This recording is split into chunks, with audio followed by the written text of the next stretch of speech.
കേന്ദ്ര ഗവൺമെന്റ്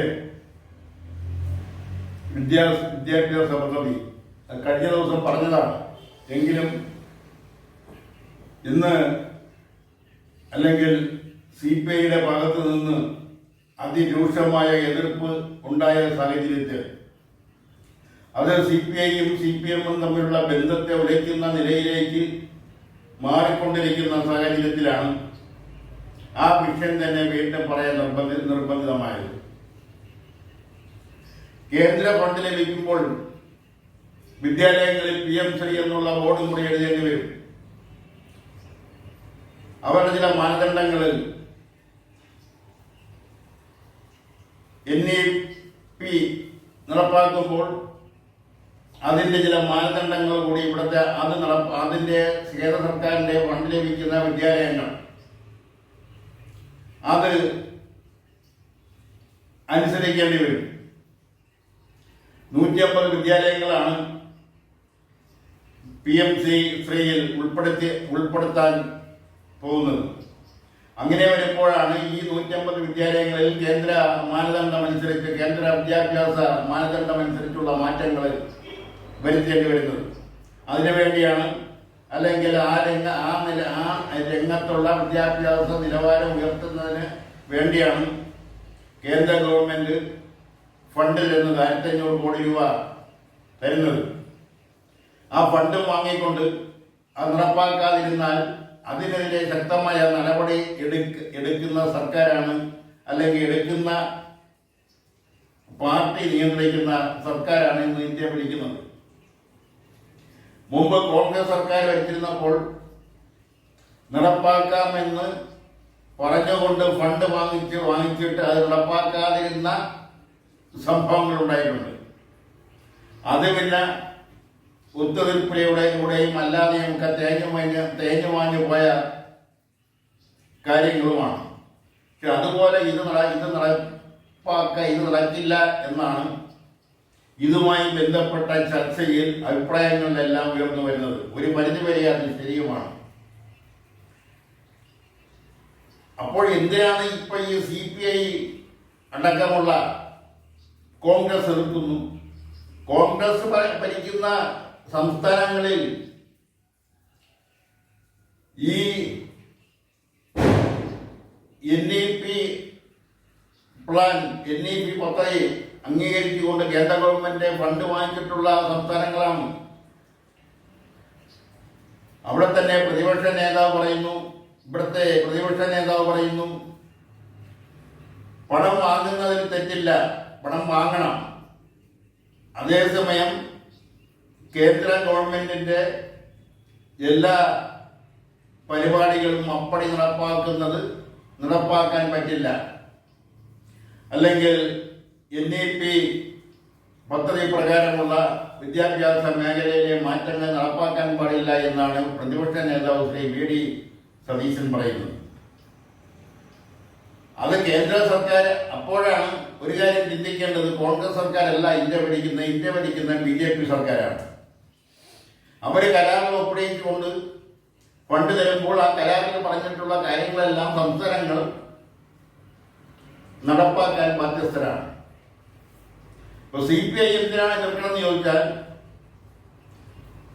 ഇടതുപക്ഷ ജനാധിപത്യ മുന്നണിയുടെ അല്ലെങ്കിൽ ഇടതുപക്ഷത്തിന്റെ അടിസ്ഥാന പ്രമാണങ്ങളിൽ നിന്നും വ്യതിചലിച്ചുകൊണ്ടാണ് ഈ കരാർ ഒപ്പിടിച്ചത്.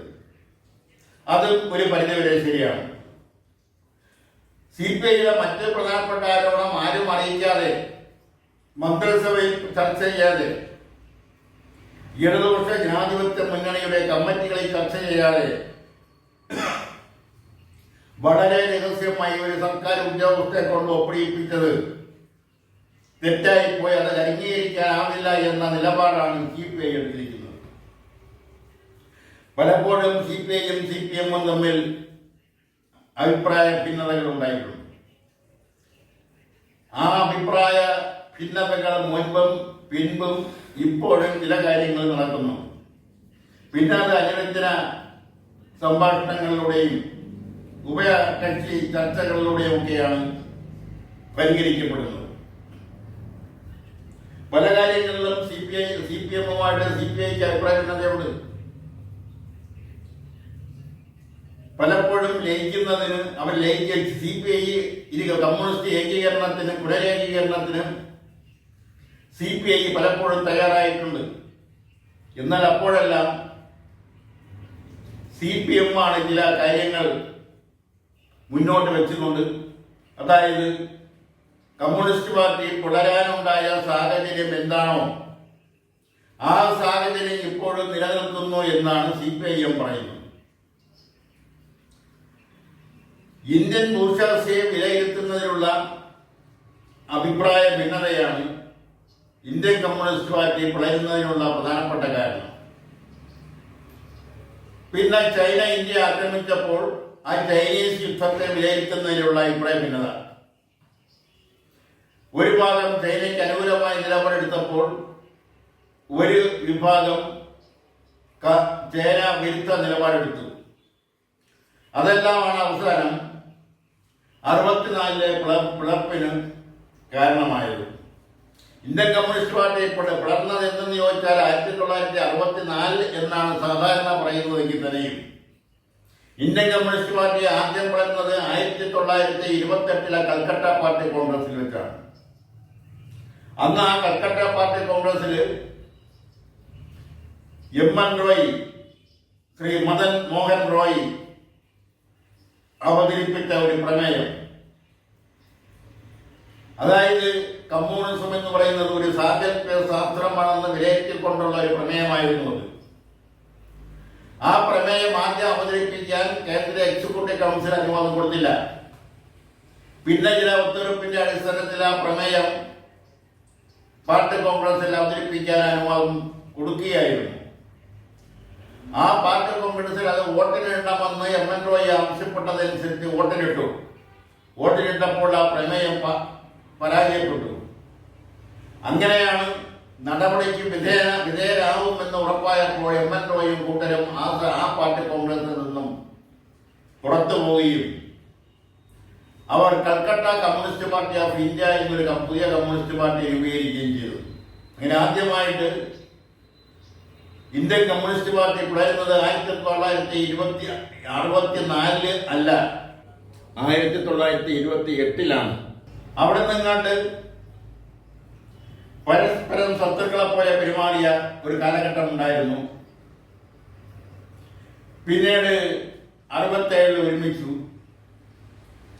ആ 67-ലാണ് ഐക്യ മുന്നണിക്ക്, ഇടതുപക്ഷ ജനാധിപത്യ മുന്നണിക്ക് ജന്മം നൽകുന്നത്.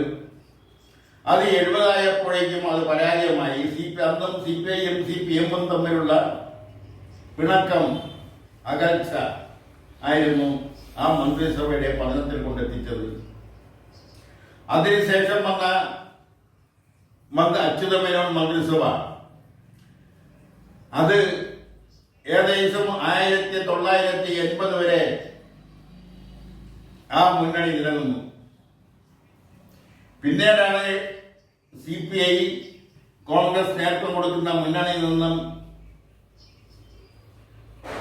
രാജിവെച്ചുകൊണ്ട്, അല്ലെങ്കിൽ ആ മുന്നണിയിൽ നിന്നും വിട്ടുകൊണ്ട് ഇടതുപക്ഷ ജനാധിപത്യ മുന്നണിയിൽ ചേർന്നു. അപ്പോഴും പല കാര്യങ്ങളിലും അഭിപ്രായ ഭിന്നത നിലനിൽക്കുകയാണ്. നയപരമായ പല കാര്യങ്ങളിലും ഭിന്നതയുണ്ട്. ഇപ്പോഴിതാ NEP-യിൽ അഭിപ്രായ ഭിന്നത രൂക്ഷമായി. തെരുവിൽ പൊതു രംഗത്ത് ആ അഭിപ്രായ ഭിന്നത വന്നിരിക്കുന്നു. ഇരുഭാഗത്തു നിന്നും പ്രസ്താവനകളുള്ള കൊണ്ടുള്ള യുദ്ധങ്ങൾ തുടങ്ങിക്കഴിഞ്ഞിരിക്കുന്നു.